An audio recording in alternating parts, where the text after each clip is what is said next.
Hi ನಮಸ್ತೆ, ಹೇಗಿದ್ದೀರಾ ಎಲ್ಲರೂ? ವೆಲ್ಕಮ್ ಬ್ಯಾಕ್ ಟು ಶ್ವೇತಾ ತ್ರಿಲೋಕ ವ್ಲಾಗ್ಸ್. ಇವತ್ತಿನ ಟಾಪಿಕ್ ಬಂತು ಓವುಲೇಷನ್ ಯಾವಾಗ ಆಗುತ್ತೆ, ಅಂಡಾಣು ಉತ್ಪತ್ತಿ ಯಾವಾಗ ಆಗುತ್ತೆ ಅಂತ.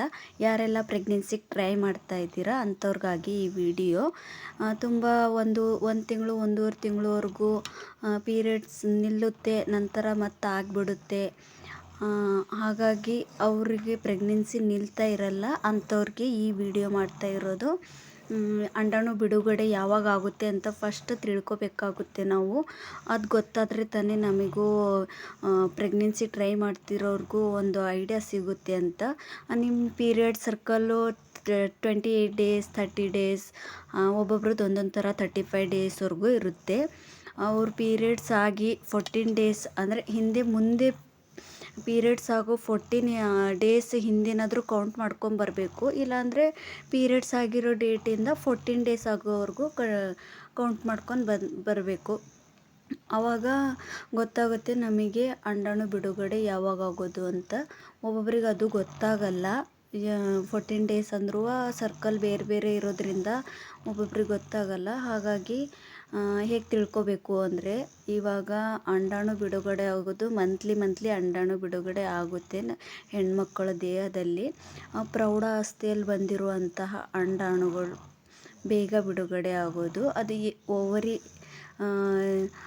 ಎರಡು ಕಡೆ ಓವರಿಯಿಂದ ಒಂದೊಂದು ಅಂಡಾಣು ಬಿಡುಗಡೆ ಆಗುತ್ತೆ. ಒಂದೊಂದು ಕಡೆಯಿಂದ ಅಂಡಾಣು ಬಿಡುಗಡೆ ಆಗುತ್ತೆ.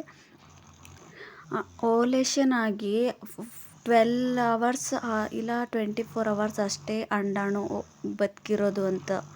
ಯಾಕಂದರೆ ಅದು ಜಾಸ್ತಿ 24 ಅವರ್ಸ್ ಆದಮೇಲೆ ಅದು ಬದುಕಿರಲ್ಲ. ಮತ್ತು ನೆಕ್ಸ್ಟ್ ಮಂತೆ ಕಾಯಬೇಕಾಗುತ್ತೆ ನೀವು ಪ್ರೆಗ್ನೆನ್ಸಿಗೆ ಟ್ರೈ ಮಾಡ್ತಿರೋರು. ಹಾಗಾಗಿ ಫಸ್ಟ್ ಓವುಲೇಷನ್ ಯಾವಾಗಾಗುತ್ತೆ, ಹೇಗಾಗುತ್ತೆ, ಅದರ ಲಕ್ಷಣ ಏನು, ಅದೆಲ್ಲ ನಾವು ತಿಳ್ಕೊಂಡಿರ್ಬೇಕು. 1 ಮಂತಲ್ಲಿ ಒಂದೇ ಅಂಡಾಣು ಬಿಡುಗಡೆ ಆಗೋದು. ಅದು ಮಂತ್ಲಿ ಒಂದೊಂದು ಆಗ್ತಾ ಇರುತ್ತೆ. ಹಾಗಾಗಿ ಕೆಲವೊಬ್ಬರಿಗೆ 40 ಇಯರ್ಸ್ ಆದಮೇಲೆ, 35 ಇಯರ್ಸ್ ಆದಮೇಲೆ ಒಬ್ಬೊಬ್ರಿಗೆ ಮಕ್ಕಳಾಗೋದು ಕಡಿಮೆನೇ ಹೇಳಬೇಕು ಅಂದರೆ. ಕೆಲವೊಬ್ರಿಗೆ ಆಗುತ್ತೆ, ಎಲ್ರಿಗೂ ಆಗಲ್ಲ ಅಂತಲ್ಲ. ಕೆಲವೊಬ್ರಿಗೆ ಆಗಲ್ಲ, ಕೆಲವೊಬ್ರಿಗೆ ಆಗುತ್ತೆ. ಹಾಗೆ ಅದು 14 ಡೇಸಿಗೆ ಒಂದು ಸಲನೇ ಆಗೋದು. ಮಂತ್ಲಿ ಒಂದೇ ಟೈಮ್ ಆಗೋದು. ಅದರ ಲಕ್ಷಣ ಏನಂತ ತಿಳ್ಕೊಳ್ಳೋಣ ಇವಾಗ.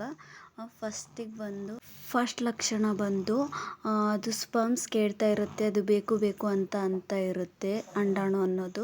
ಸೆಕೆಂಡ್ ಬಂತು ನಿಮ್ಮ ಯೋನಿಯಿಂದ ಎಗ್ ವೈಟ್ ಥರ ಸ್ಟಿಕ್ಕಿ ಆಗಿರುತ್ತೆ, ಆ ಥರ ಬರ್ತಾ ಇರುತ್ತೆ. ಮೂರನೇದು ಬಂದು ಕೆಲವೊಬ್ಬರಿಗೆ ಸ್ವಲ್ಪ ಬ್ಲೀಡಿಂಗ್ ಕೂಡ ಆಗುತ್ತೆ.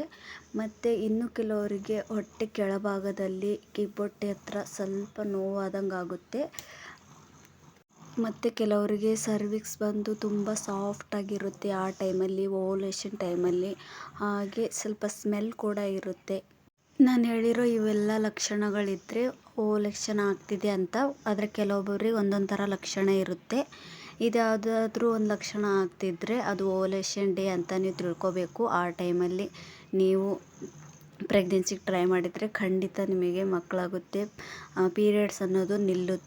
ನಾನು ಹೇಳಿರೋದೆಲ್ಲ ಅರ್ಥ ಆಗಿದೆ ಅಂದ್ಕೊತೀನಿ. ಇಲ್ಲಿಗೆ ಎಂಡ್ ಮಾಡ್ತಾ ಇದ್ದೀನಿ. ಹಾಗೆ ನನ್ನ ಚಾನಲ್ ಶ್ವೇತಾ ತ್ರಿಲೋಕ ವ್ಲಾಗ್ಸ್ನ ಸಬ್ಸ್ಕ್ರೈಬ್ ಮಾಡ್ಕೊಂಡು ನೋಡಿ. ಇನ್ನೂ ಯೂಸ್ಫುಲ್ ವಿಡಿಯೋನ ಮಾಡ್ತಾ ಇರ್ತೀನಿ. Thank you for watching. Thank you so much.